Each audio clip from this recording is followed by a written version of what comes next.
예전엔 우리가 일본 애니 보며 자랐지만 이제 세계가 K-드라마에 빠졌다. 안녕하세요 시청자 여러분. 오늘은 세계 문화 지형을 완전히 바꿔놓은 놀라운 현상에 대해 알아보겠습니다. 한때 아시아 문화의 중심은 단연 일본이었습니다. 드래곤볼, 세일러문, 슬램덩크. 우리 모두가 이런 일본 애니메이션을 보며 자랐죠. 그런데 언제부터인가 세계인의 시선이 한국으로 향하기 시작했습니다. 넷플릭스에서 가장 많이 시청된 콘텐츠는 더 이상 일본 애니메이션이 아닌 한국 드라마가 차지하고 있습니다.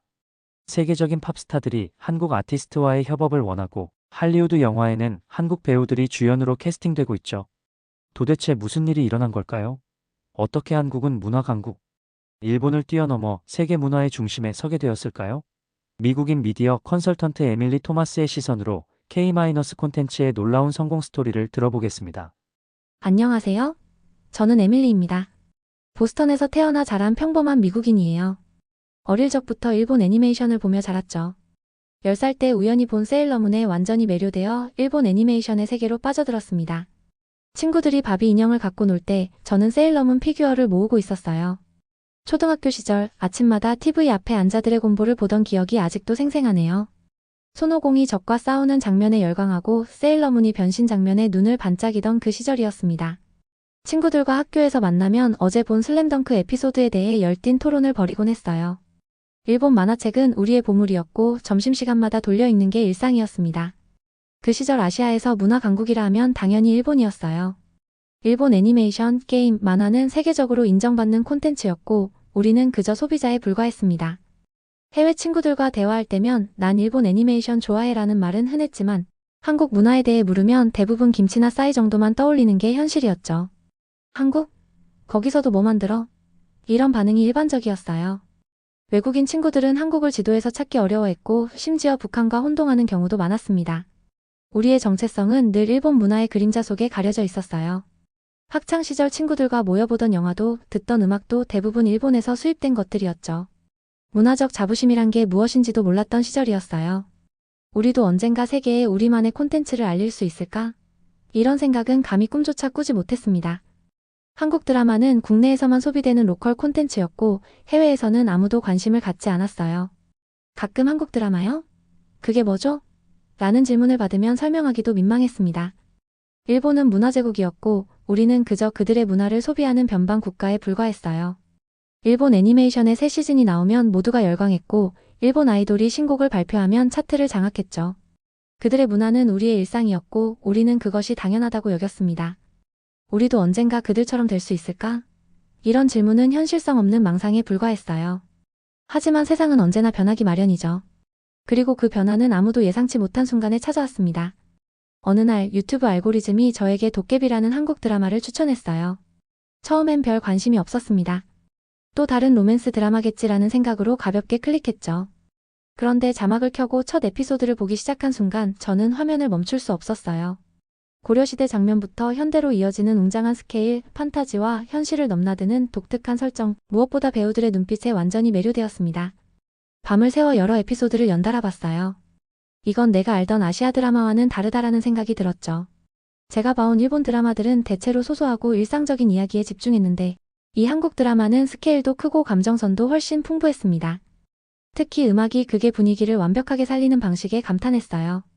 그 후로 사랑의 불시착, 이태원 클라스, 더 글로리를 연이어 보게 됐습니다. 한국 드라마는 제가 알던 것과는 전혀 달랐어요. 각각의 작품은 단순한 오락거리를 넘어 사회 문제, 계급 갈등, 역사적 아픔 등 깊이 있는 주제를 다루고 있었습니다. 일본 콘텐츠보다 훨씬 현실적이고 감정적으로 더 깊이 파고드는 느낌이었어요. 특히 인상적이었던 건 캐릭터의 복잡한 심리를 표현하는 방식이었습니다. 주인공들은 단순히 착한 사람 또는 나쁜 사람으로 구분되지 않았어요. 선과 악의 경계를 넘나드는 입체적인 캐릭터들이 실제 인간의 모습처럼 느껴졌죠. 한 장면에서는 미워했던 캐릭터의 지난 상처를 보며 눈물을 흘리기도 했습니다. 온라인 커뮤니티에서 다른 나라 사람들과 한국 드라마에 대해 이야기하기 시작했어요. 놀랍게도 저만 이런 감정을 느낀 게 아니었습니다. 전 세계 사람들이 한국 콘텐츠에 빠져들고 있었어요. 태국에서, 브라질에서, 프랑스에서 모두가 같은 드라마를 보며 같은 감정을 느끼고 있었죠. 이런 변화는 넷플릭스와 같은 글로벌 스트리밍 플랫폼이 있었기에 가능했을 거예요. 언어의 장벽을 넘어 좋은 콘텐츠가 세계 어디에서나 소비될 수 있는 시대가 된 거죠. 그리고 그 중심에 한국이 자리 잡고 있었습니다. 저는 미디어 컨설턴트로 일하면서 글로벌 엔터테인먼트 트렌드를 분석하는 일을 하고 있어요. 한국 콘텐츠의 급부상은 우리 업계에서도 가장 뜨거운 이슈였습니다. 그러던 중 2021년 전 세계를 뒤흔든 사건이 발생했어요. 오징어 게임의 등장이었죠. 처음에는 그저 또 하나의 한국 드라마라고 생각했습니다. 그런데 공개 첫 주부터 전 세계 사람들이 열광하기 시작했어요.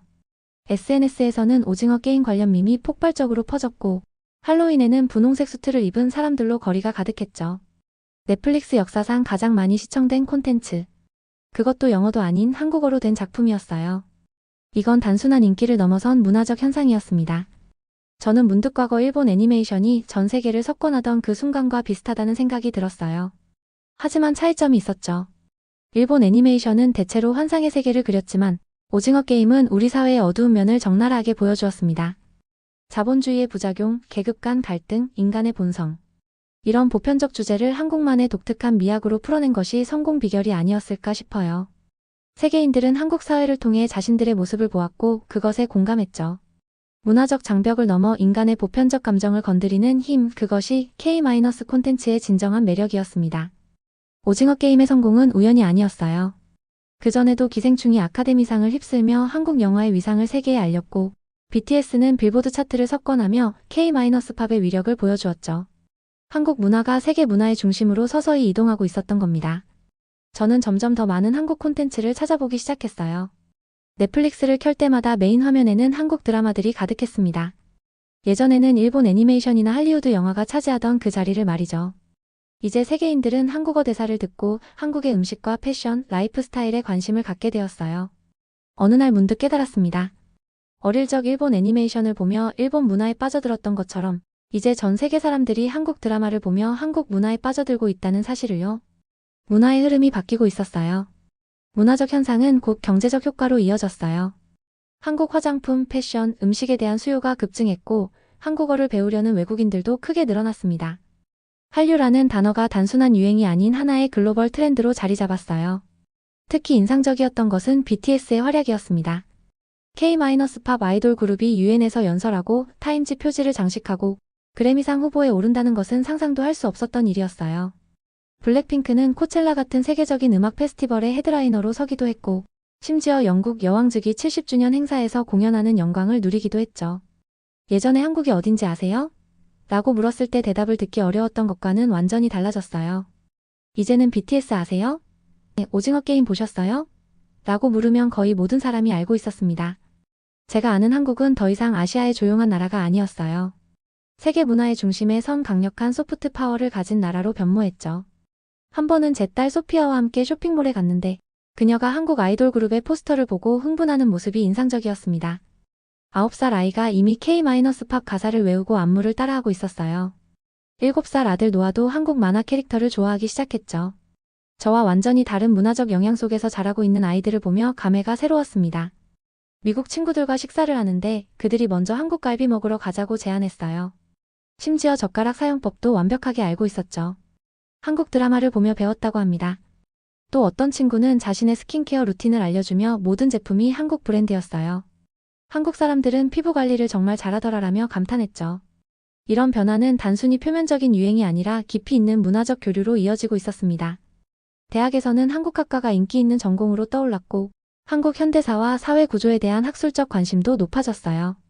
한국의 페미니즘 운동, 노동 문제, 교육 시스템 등이 국제적인 연구 주제로 다뤄지기 시작했죠. 점점 더 많은 외국인들이 한국을 방문하기 시작했고 오징어 게임 촬영지나 도깨비 속 장소를 찾아 성지순례를 하는 팬들로 관광지는 북적였어요. 한국 식당은 예약이 필수가 되었고 한국어 학원은 수강생들로 가득했죠. 문화적 성공은 국제 정치에도 영향을 미쳤어요. 한국의 소프트 파워가 강해지면서 외교적 위상도 높아졌습니다. 예전에는 미국, 중국, 일본 사이에서 존재감이 미미했던 한국이 이제는 독자적인 문화 강국으로 인정받기 시작했어요. 하지만 모든 성공에는 도전이 따르기 마련이죠. 한국 콘텐츠의 세계적 인기가 높아질수록 부작용도 나타났습니다. 일부에서는 한국 문화가 지나치게 상업적이라는 비판이 제기되었고 K-팝 산업의 어두운 면이 주목받기도 했어요. 아이돌 연습생들의 고된 훈련 과정, 엄격한 계약 조건, 과도한 다이어트와 성형 문화 등이 서구 언론의 비판을 받았죠. 또한 한국 콘텐츠가 다루는 사회 문제들 계급 갈등, 빈부격차, 교육, 경쟁이 한국 사회의 부정적 측면으로만 비춰지는 경우도 있었어요. 오징어 게임이나 기생충이 보여준 한국 사회의 단면이 전체인 것처럼 오해되기도 했습니다. 한편으로는 다른 아시아 국가들과의 경쟁도 치열해졌어요. 특히 일본은 과거의 문화적 지위를 되찾기 위해 애니메이션과 게임 산업에 대한 투자를 확대했고, 중국은 막대한 자본을 바탕으로 엔터테인먼트 산업을 급성장시키고 있었죠. 아시아의 문화 강국이라는 타이틀을 두고 치열한 경쟁이 벌어지고 있었습니다. 국내적으로도 한류의 지속 가능성에 대한 우려가 제기되었어요. 일부에서는 한국 콘텐츠가 지나치게 공식화되고 천편일률적이라는 비판이 나왔고, 창작의 다양성이 위축될 수 있다는 경고도 있었습니다. 성공한 드라마의 포맷을 반복하는 현상이 나타났고, 인기 있는 배우나 아이돌에게만 기회가 집중되는 문제도 발생했어요. 그럼에도 불구하고 한국 콘텐츠의 세계적 영향력은 계속해서 확장되고 있었죠. 넷플릭스는 한국 콘텐츠 제작에 대한 투자를 꾸준히 늘려갔고, 디즈니 플러스, HBO, 아마존 프라임 같은 다른 글로벌 플랫폼들도 한국 시장에 적극적으로 뛰어들었어요. 남편과 함께 넷플릭스 신작 목록을 살펴보던 어느 날, 저는 문득 귀멸의 칼날 같은 일본 애니메이션보다 더 글로리 같은 한국 드라마가 더 많은 스포트라이트를 받고 있다는 사실을 깨달았습니다. 세계의 시선이 일본에서 한국으로 옮겨가고 있었어요. 특히 주목할 만한 것은 한국 콘텐츠가 비판에 대응하고 스스로 진화하는 모습이었습니다. 사회적 이슈를 다루는 방식이 더욱 섬세해졌고, 다양한 시각과 목소리를 담아내려는 노력이 돋보였어요. 예전의 획일적인 미인 기준에서 벗어나 다양한 외모와 개성을 가진 배우들이 주목받기 시작했고, K-팝도 단순한 아이돌 음악을 넘어 다양한 장르와 메시지를 담아내기 시작했죠. 2023년 넷플릭스 글로벌 탑10 차트에서 한국 드라마가 차지하는 비중은 어느덧 30%를 넘어섰어요. 일본 애니메이션이나 할리우드 블록버스터가 독점하던 자리에 한국 콘텐츠가 당당히 자리 잡은 것이죠. 특히 놀라운 것은 한국 콘텐츠의 시청자층이 점점 다양해지고 있다는 점이었습니다. 처음에는 주로 아시아계 시청자들이 한국 드라마를 소비했지만, 이제는 인종과 국적을 불문하고 전 세계 시청자들이 한국 콘텐츠를 즐기고 있었어요. 한국 배우들은 할리우드 영화에 캐스팅되기 시작했고, K-팝 아티스트들은 글로벌 스타들과 협업하며 세계 음악 시장의 중심에 섰습니다. 전 세계 패션쇼에서는 한국 디자이너들의 작품이 주목받았고, 미술계에서도 한국 작가들이 새로운 바람을 일으켰어요. 이제 한국은 단순히 드라마나 K-팝만이 아닌 패션, 음식, 미술, 문학 등 다양한 분야에서 세계적인 영향력을 발휘하고 있었죠. 저는 문득 제 어린 시절을 떠올렸어요. 일본 만화책을 돌려 읽고 드래곤볼 피규어를 모으던 그때, 그리고 지금 제 아이들이 BTS 포스터를 방에 붙이고 더 글로리 배우들의 팬미팅에 가고 싶어 하는 모습을 보며 감회가 새로웠습니다. 문화의 흐름이 완전히 바뀐 거죠. 특히 인상적이었던 것은 한국어의 위상 변화였어요. 예전에는 영어, 일본어, 중국어 등만 배우고 싶어 하는 사람들이 많았지만, 이제는 한국어도 인기 있는 외국어 중 하나가 되었습니다. 대학의 한국어 강좌는 수강 신청이 시작되자마자 마감되었고, 온라인 한국어 학습 앱은 다운로드 순위 상위권을 차지했어요. 동네 도서관에 가니 한국 소설 코너가 새로 생겼더군요. 한강, 김영하 같은 한국 작가들의 번역본이 진열되어 있었고, 심지어 독서 클럽에서는 한국 소설을 주제로 토론회가 열리기도 했습니다. 어릴 적 도서관에서는 일본 만화책 코너만 북적였던 것과는 사뭇 다른 모습이었어요. 세계적인 영화제나 TV 시상식에서도 한국 작품들이 주요 상을 휩쓸기 시작했죠. 에미상, 골든글로브, 칸 영화제. 한국 배우들의 수상 소감이 울려 퍼지는 장면은 이제 더 이상 놀라운 뉴스가 아니었습니다. 예전에는 아시아 영화나 드라마가 외국어 작품상 정도나 받았다면, 이제는 작품상, 감독상, 주연상 등 주요 부문을 한국 작품들이 차지하게 된 것이에요. 저는 이런 변화를 바라보며 생각했습니다. 문화적 영향력이란 것이 얼마나 강력한지, 그리고 그것이 어떻게 한 나라의 이미지와 위상을 바꿀 수 있는지를요. 예전에는 세계 문화의 중심에서 멀리 떨어져 있던 나라가 이제는 그 중심에 서게 된 것이죠. 2025년 세계 최대 엔터테인먼트 기업들이 앞다투어 한국 콘텐츠 제작사와의 협업을 발표했어요. 디즈니, 워너브라더스, 유니버설, 할리우드의 거인들도 이제는 한국 창작자들과 손을 잡기 시작한 거죠. 10년 전만 해도 상상할 수 없었던 일이었습니다. 어느 날 일본을 방문했을 때의 일이 특히 인상적이었어요. 도쿄 시부야의 큰 전자상가를 지나가는데 대형 스크린에서 한국 드라마 예고편이 나오고 있었죠. 그리고 그 아래에는 일본 젊은이들이 모여 한국 아이돌 댄스를 따라 추고 있었습니다. 제가 어릴 적 미국에서 일본 문화에 열광하던 모습과 정확히 같은 광경이었어요. 단지 방향이 반대로 바뀐 것뿐이었죠. 도쿄의 한 카페에 들어갔는데 메뉴판에 한국식 달고나 커피가 있었습니다. TV에서는 한국 예능 프로그램이 방영되고 있었고, 옆 테이블에서는 일본 학생들이 한국어로 대화를 시도하고 있었어요. 문화의 흐름이 완전히 역전된 것을 실감하는 순간이었습니다. 우리가 어릴 적 일본 애니메이션의 주인공들을 롤모델로 삼았듯이 이제 전 세계 젊은이들은 한국 드라마의 주인공들을 롤모델로 삼고 있었어요. 그들의 패션, 말투, 삶의 방식을 동경하고 따라하는 모습이 세계 곳곳에서 발견되었습니다. 한 번은 프랑스 파리의 한 고등학교를 방문할 기회가 있었는데 음악 시간에 K-팝 댄스를 배우고 있었어요. 선생님께 물어보니 학생들의 요청이 많아서 정규 커리큘럼에 넣었다고 하더군요. 문화는 그렇게 교육으로까지 이어지고 있었습니다. 미국의 한 대학에서는 한류 연구가 하나의 독립적인 학문 분야로 자리 잡았어요. 수십 년 전 일본학이 인기 있는 전공이었듯이 이제는 한국학이 새로운 학문적 트렌드가 된 거죠. 한국의 대중문화를 통해 사회, 역사, 경제를 이해하려는 시도가 학계에서도 활발하게 이루어지고 있었습니다. 특히 인상적이었던 것은 할리우드의 변화였어요. 이전에는 아시아 배우들이 단역이나 고정된 스테레오타입의 역할만 맡았지만 이제는 한국 배우들이 주연으로 활약하는 블록버스터가 제작되고 있었죠. 심지어 일부 할리우드 감독들은 한국식 연출에서 영감을 받았다고 공개적으로 언급하기도 했습니다. 영국의 한 영화제에 참석했을 때의 일이 생각나요. 젊은 영국 감독이 자신의 신작을 소개하며 봉준호 감독의 영향을 많이 받았습니다 라고 말하는 것을 들었죠. 예전에는 일본의 구로사와 아키라나 미국의 스필버그를 롤모델로 삼는 것이 일반적이었는데 이제는 한국 감독들이 세계 영화인들의 영감의 원천이 된 것입니다. 문화적 영향력은 국가 브랜드 가치로도 이어졌어요. 국제 여론조사에서 한국의 이미지는 계속해서 상승했고 관광객 수도 크게 증가했습니다. 한국이라는 단어가 이제는 혁신, 창의성, 트렌디함과 같은 긍정적인 이미지와 연결되기 시작했어요. 이제는 제 딸 소피아가 학교에서 친구들과 함께 K-팝 댄스 동아리 활동을 하고 있죠.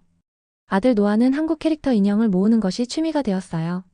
남편마저도 한국 영화의 열렬한 팬이 되어 봉준호와 박찬욱 감독의 필모그래피를 꿰고 있습니다. 저의 SNS 피드를 보면 예전에는 일본 애니메이션 관련 게시물로 가득했는데 이제는 한국 드라마 장면이나 K-팝 아이돌의 신곡 소식이 대부분을 차지하고 있어요. 문화적 영향력의 변화를 이렇게 실시간으로 목격하는 것은 정말 흥미로운 경험이었습니다. 이제 넷플릭스를 켜면 일본이 아니라 한국 드라마가 메인에 떠요. 우리 아이들은 귀멸의 칼날보다 더 글로리 배우들을 좋아합니다. 어릴 적 친구들과 일본 애니메이션 캐릭터 피규어를 모으던 그 시절이 문득 생각나네요. 그때는 상상조차 할 수 없었던 일이 현실이 되었어요.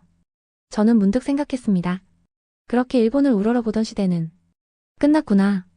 이것은 단순히 한 나라가 다른 나라를 넘어섰다는 의미가 아니에요. 문화의 다양성이 확대되고 세계인들이 더 많은 선택지를 갖게 되었다는 의미죠.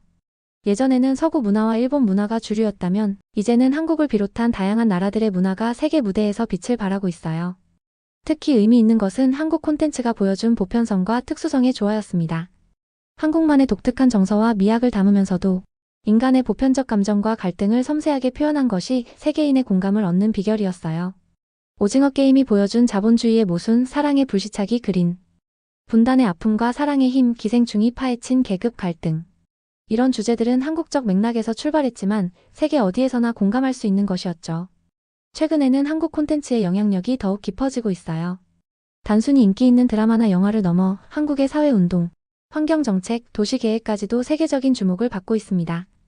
서울의 대중교통 시스템이나 재활용 정책이 해외 도시들의 모델이 되기도 했고 한국의 민주화 과정은 다른 나라들의 사회운동에 영감을 주기도 했어요. 어릴 적 저는 일본 만화책을 읽으며 일본어 몇 마디를 배웠습니다. 그리고 지금 세계의 아이들은 한국 드라마를 보며 한국어를 배우고 있어요. 제 딸아이는 학교에서 친구들과 K-팝 노래를 따라 부르고 아들은 한국 영화의 대사를 외우곤 합니다. 문화의 영향력은 그렇게 자연스럽게 다음 세대로 이어지는 것 같아요. 우리가 일본 애니메이션의 영향을 받아 자랐듯이 이제 전 세계의 아이들은 한국 콘텐츠의 영향 속에서 자라고 있습니다. 세계가 넷플릭스로 본 건 일본이 아니라 한국이었다. 지금까지 미국인 미디어 컨설턴트 에밀리 토마스의 시선으로 세계 문화의 판도를 완전히 바꾼 K- 콘텐츠의 성공 스토리를 들어보셨습니다. 한때 세계 문화를 지배하던 일본의 자리를 한국이 차지하게 된 놀라운 현상이었죠. 동아시아의 작은 나라였던 한국이 이제는 세계 문화의 중심에 서게 된 것입니다. 한국 문화의 글로벌 성공은 단순한 운이 아닌 창의성과 독창성, 그리고 인간의 보편적 감성을 건드리는 스토리텔링의 힘이었습니다. 이제 세계인들은 한국의 음식, 패션, 언어, 역사에 관심을 갖고 한국을 방문하고 싶어 합니다. 문화의 힘이 국가의 이미지와 위상을 이렇게까지 바꿀 수 있다는 것을 우리는 목격하고 있죠. 우리는 일본을 보며 자랐지만 이제 세계는 한국을 보며 자라고 있다. 에밀리의 이 말처럼 문화의 흐름은 끊임없이 변화합니다. 그리고 지금 이 순간 한국이 그 변화의 중심에 서 있습니다. 앞으로 K- 콘텐츠가 만들어갈 새로운 세계 문화의 흐름이 기대되는 대목입니다. 오늘 방송을 시청해주신 여러분께 감사드립니다.